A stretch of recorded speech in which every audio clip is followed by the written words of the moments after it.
Dok gledate ove kadrove da vam kažem nešto. Lako je otići preko puta u agenciju kod drage Nine i uplatiti putovanje. Ali kako se organizovati kad stignete na cilj? Sve što su agencije nudile, ja sam prošla. Sve što se moglo bići hodanje, ja sam obišla. Jezik domaćina ne znam, hrabra baš i nisam da eksperimentišem sa prevozima jer ne znam gde bih stigla. Šta mi je onda preostalo? Prvu noć u hotelu tražim rešenje na društvenim mrežama. Nikada ovo do sada nisam radila, ali Bože moj, uvek postoji prvi put. Pored brojnih ponuda individualnog prevoza izaberem jednu damu koja mi se svidela na prvi pogled. I tako se ja i Medina dogovorimo za najam vozila i vozača za mene i moje društvo, da nas vozi tamo gde agencije ne idu i gde ja peške ne mogu da stignem. Za zainteresovane za ovaj vid prevoza, link je ostavljen u komentaru. Krećemo sa Ahmetom u ovaj interesantan grad. Uživajte u pogledu koji ćemo vam prikazati. Dragi moji, dobrodošli u Istanbul vodič 3. Prva odrednica je šareni, unikatni i nadasve lep Balat. Odavno sam želela da vidim ovaj šareni deo Istanbula i mogu da vam kažem da je prelep, ušuškan i topao. Ove šarene zgrade i arhitekturu je zaštitio UNESCO 1985. godine. Pa da vam ukratko ispričam malo istorije vezane za ovaj šareni deo Istanbula. Balat je gradska četvrt u istanbulskoj oblasti Fatih u evropskom delu grada. Osnovali su ga Jevreji, proterani iz Španije u 15. veku, a koje je na istanbulsko tlo prihvatio sultan Bajazid II. Pravedni. Iako se najviše pominju Jevreji, ovde su živjeli i Grci, Bugari i Jermeni.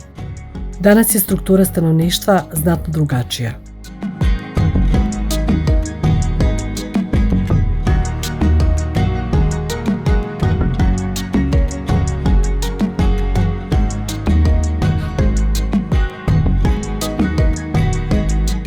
Balat je na brdovitom terenu, a neke ulice su baš strme. Evo recimo ulica koja vodi do Grčke pravoslavne škole je izuzetno strma i napravljena od kamenih kocki takozvane kaldrme. Inače, ova škola je na granici oblasti Fatih i oblasti Fenera, kome škola pripada. Ova ogromna škola je izgrađena od crvene cigle, tako da je poznata i pod imenom Crvena škola.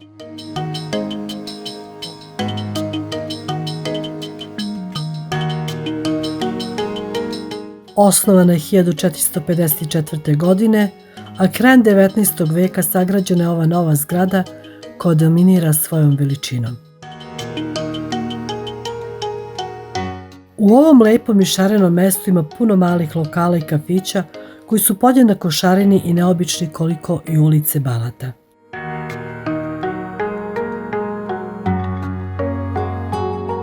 Pošto smo mi poranili, nismo upali u gužvu turista, ali zato smo imali čast da nađemo kuce i mace koje svi hrane i vole. Mi smo napunili baterije, idemo dalje. Ove uličice koje sada vidite vode nas na još jednu istanbulsku atrakciju za koju mnogi kažu da ima najlepši pogled na Zlatni rog. Naš vozač nas vešto i brzo vozi uz brdo uz reči da je tamo super. Da li sam vam rekla da ja ne govorim turski, a vozač ne govori srpski?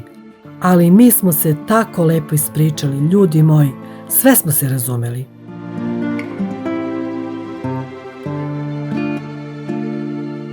Zato hajmo da vidimo Pierre Loti. Na prvi pogled ništa nije izgledalo spektakularno. Mirno i tiho mesto, otvorene terase. U gornjem nivou jedan gost i jedna mačka. Pierre Loti je kafić, ali ne baš običan kafić. Kafić Pierre Loti se nalazi na brdu Ejup na evropskom tlu. Kafić je ime dobio po pseudonimu koji je koristio francuski pisac i vojnik mornarice Louis Marie Julien Vaud, Pierre Loti. On je prvi put stigao u Istanbul 1876. godine. Od tada je često boravio u naselju Eyüp, tu je napisao veliki broj svojih dela, među kojima i roman Azijade.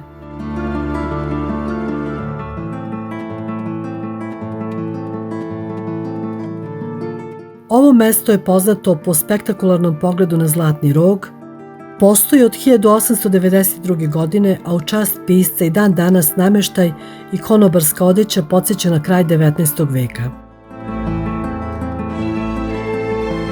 Ispod kafića prema obali Zlatnog roga spušta se strmo osmansko groblje Eyüp. Do kafića se može doći stazama kroz groblje. Takođe, do ovog mesta se može doći i žičarom koja je sama po sebi atrakcija zbog pogleda koji pruža. A može se doći automobilom, kao što smo došli mi.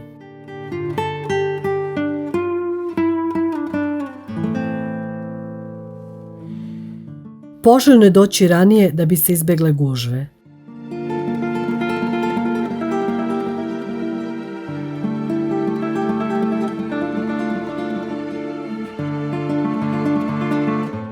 A mi pozdravljamo Pierre Loti i idemo dalje.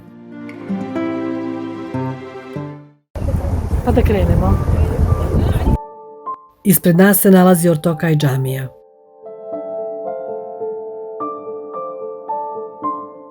Izgleda neverovatno kitnjasto, kao neka bela čipka u obliku zgrade.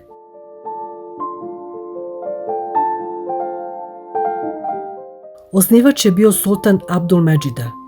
Nastala je 1853. godine kao neobarokna građevina i prava je lepotica među džamijama.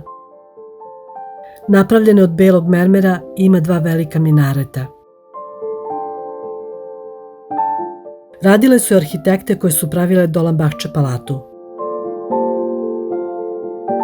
Jedna je od najpopularnijih lokacija na Bosforu i jedna od najslikanijih džamija zbog svoje lepote. Iza džamije izdiže se veliki bosforski most. Nalazi se na samoj obali Bosfora, u mestu Ortakoj u okrugu Bešiktaš.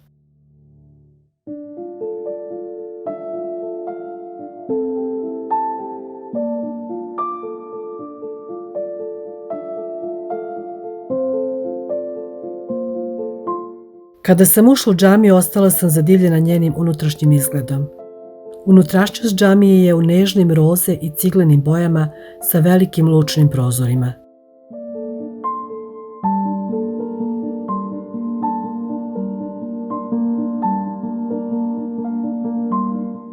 Centralnim delom džamije dominiraju ogromni prelepi kristalni lusteri koji se spuštaju sa raskošno oslikane tavanice.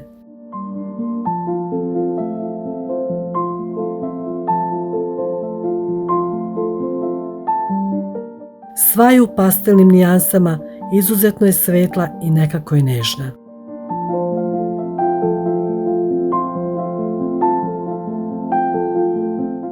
Stvarno ovu lepotu treba vidjeti i osetiti taj spoj prošlosti i ovog modernog vremena. Ova džamija nije mnogo velika, ali je savršena po pitanju estetike.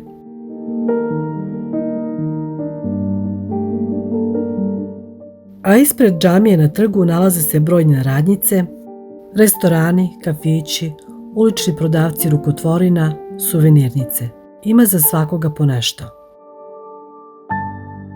Nešto malo dalje prema ulici, iza džamije, u nizu stoje interesantne kućice.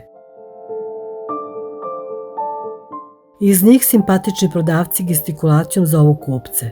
Ovde se prodaje samo krompir i to posebno pripremljen i predstavlja svojevrsni specijalitet turske kuhinje.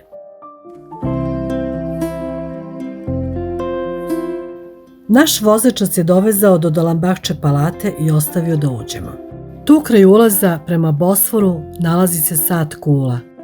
Visoka je 27 metra i ima 4 sprata. Ispred nas je grandiozna, bogato ukrašena ograda sa velikom kapijom. Ovde se proveravaju karte, a ko želi simultani prevod uzima audio uređaj. Ja sam nestrpljiva da uđem kao i ostali. Toliko sam slušala o Dolmabahče palati Jedva čekam da svojim očima vidim sve.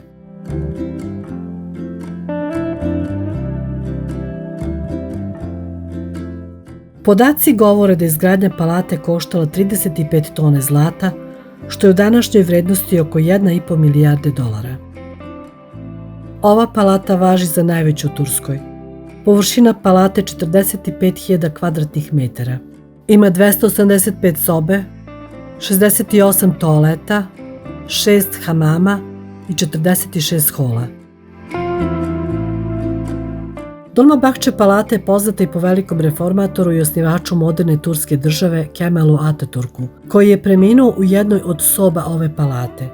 Ta soba se danas čuva kao eksponat, a na svim satovima u tom delu zaustavljeno je vreme na 9,5 minuta, vreme Ataturkove smrti.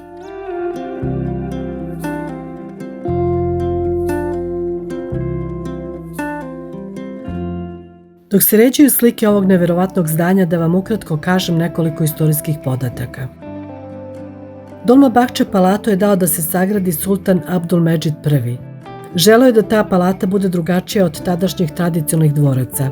Angažovao je jermenskog arhitektu Karabet-Balijana i njegovog sina i oni su projektovali ovaj dvor u neobaroknom stilu. Smatra se da je palata sagrađena između 1843. i 1856. godine. Tada se sultan preselio iz Topkapi palate i Dolmabahče je postala sedište sultana i centar uprave Turske imperije do 1922. godine. Bila dom 6 sultana od 1856. godine pa do ukidanja kalifata 1924. godine. Ova ampirska palata na prvi pogled ovako spolja je impresivna. Jedna je od najposećenijih znamenitosti u Istanbulu. Nalazi se na samoj obali Bosfora u delu Istanbula pod imenom Bešiktaš na evropskom delu. U palatu je zabranjeno snimanje i fotografisanje. Pokušat ću da vam kažem koliko je ono što sam vidjela vanserijski lepo, raskošno i bogato. Od ulaza u palatu, njen južni deo je deo gde su obitavali muškarci i prostorije za javne prijeme.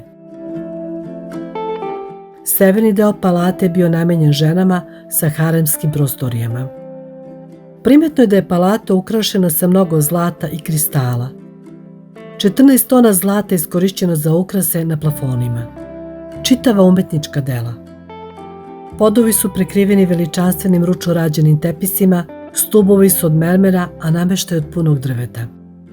U ceremonijalnom salonu, u kome retko ko ostane ravnodušan jer je prostor neverovatno lep, nalazi se i luster od češkog kristala, težak 4,5 tone, poklon od engleske kraljice Viktorije II. Dvorišta palate su uređena sa vrlo efektnim statuama životinja.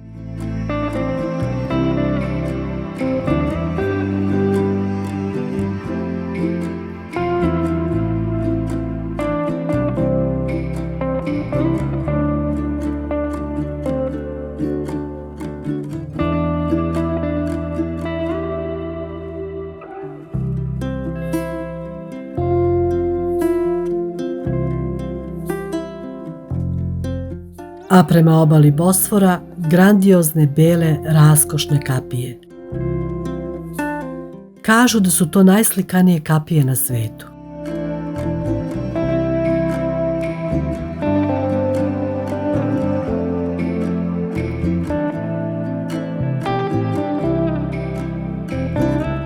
I šta da vam kažem više?